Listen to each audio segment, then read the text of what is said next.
First thing I want to talk about is really fame. I want to talk about fame because I had this really bizarre experience. Um, I think it was about a week ago now, where I'd posted something up on Instagram, and I don't know this person.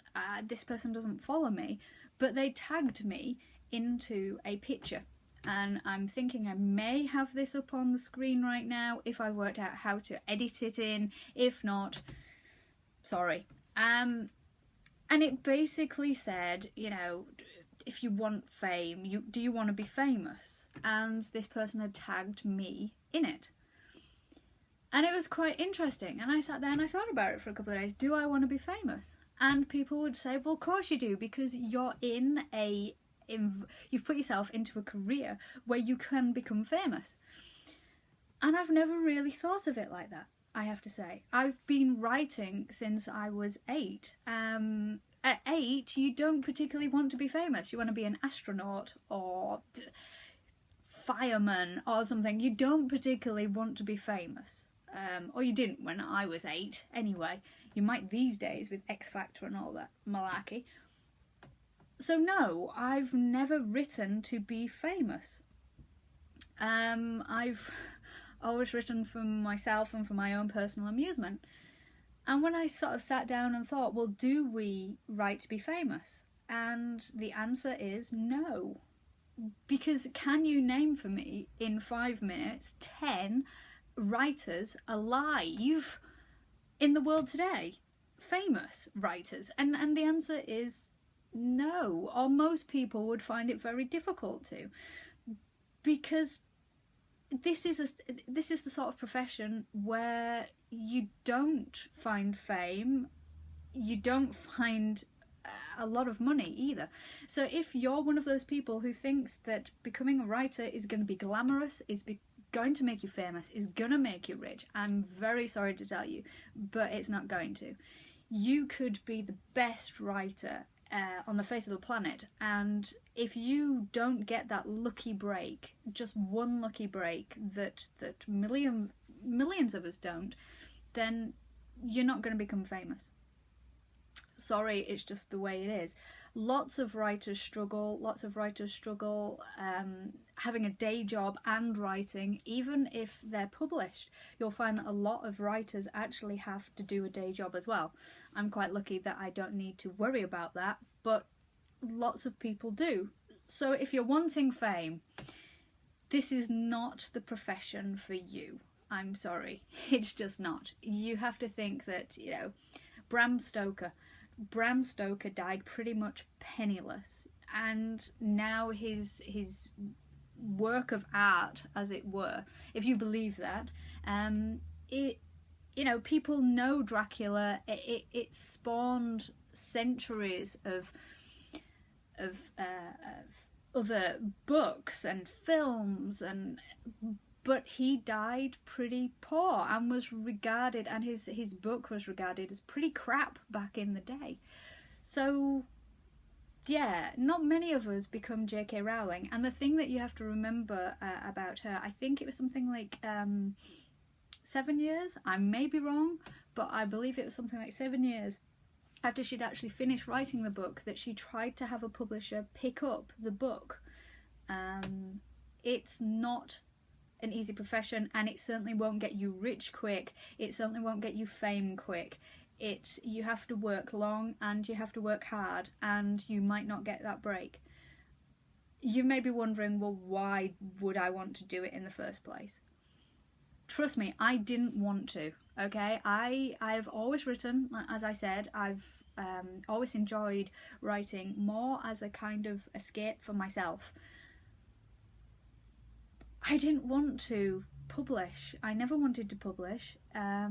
It was only after I showed someone what I'd written, and that was only a couple of years ago, that I was convinced to do this. Has it been worth it? All the pain and the long hours and the incredible amounts of money? For me, yes, it has. Because I've not made particular large amounts of money back. I'm not particularly famous. For me, my writing has always been about taking someone on a journey, giving someone an experience. And when I produced my first book, Forevermore, it was so out of the box for me. I had been working on a vampire trilogy for a good, probably about 9 years at that point. It's about 12 years now. First one's just been released. But someone said to me, "Oh, you only write about vampires." And I knew it was rubbish because I'd written so much more than that. But I wanted to write something that was out of my comfort zone. And I decided, right, I'll write a romance. It's one of the hardest things to do properly, in my opinion, it is to write a romance, because you can make it very crass, you can make it very crude, you can make it very cringeworthy, really. I think it's something that's very difficult. So for me, it was really a challenge. Forevermore was never meant to be published. Forevermore was all about me experimenting with what I could do, and different writing styles, and to see if I actually could do it, pushing the boundaries. And I remember agreeing to let someone see it for the first time.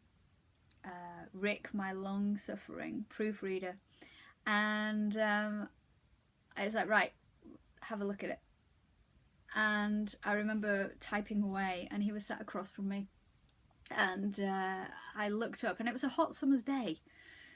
And I looked up, and I could see what I thought was perspiration down his cheek. And I'm thinking, he's wondering how to tell me it's really crap. He's hoping that I'm not going to go ballistic at him when he tells me, nah, it's really rubbish, you shouldn't, yeah, I wouldn't do romances if I was you.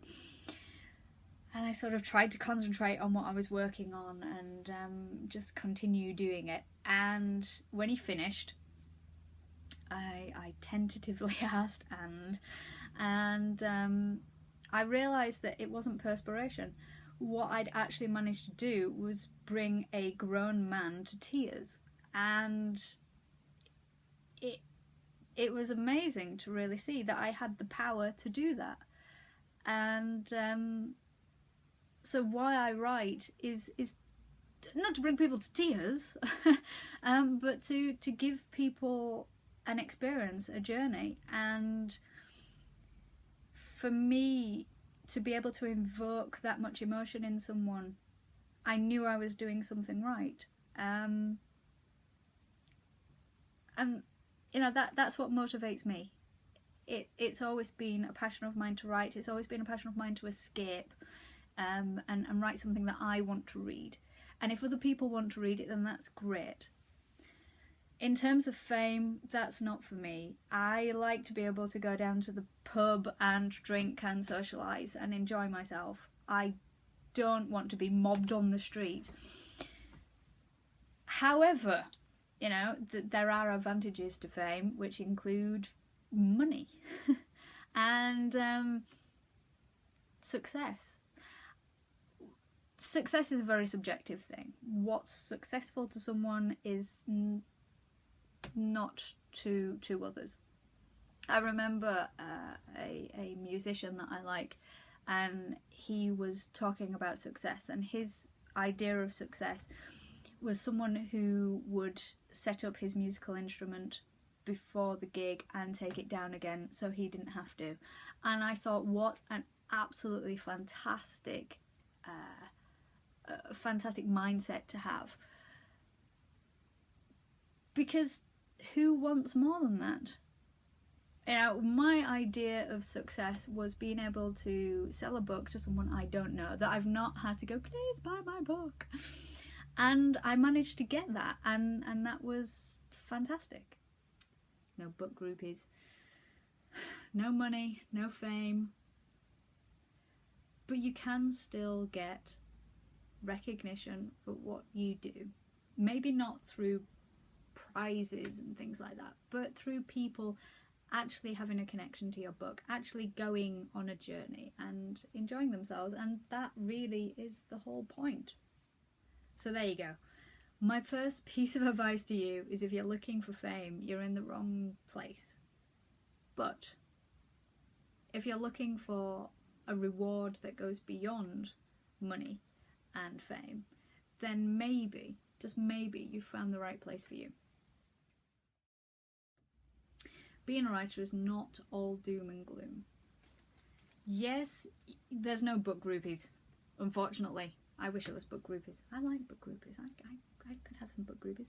Naked Finnish male book groupies. Now, Finland, you need to get that sorted for me. Okay, stop it. Breathe.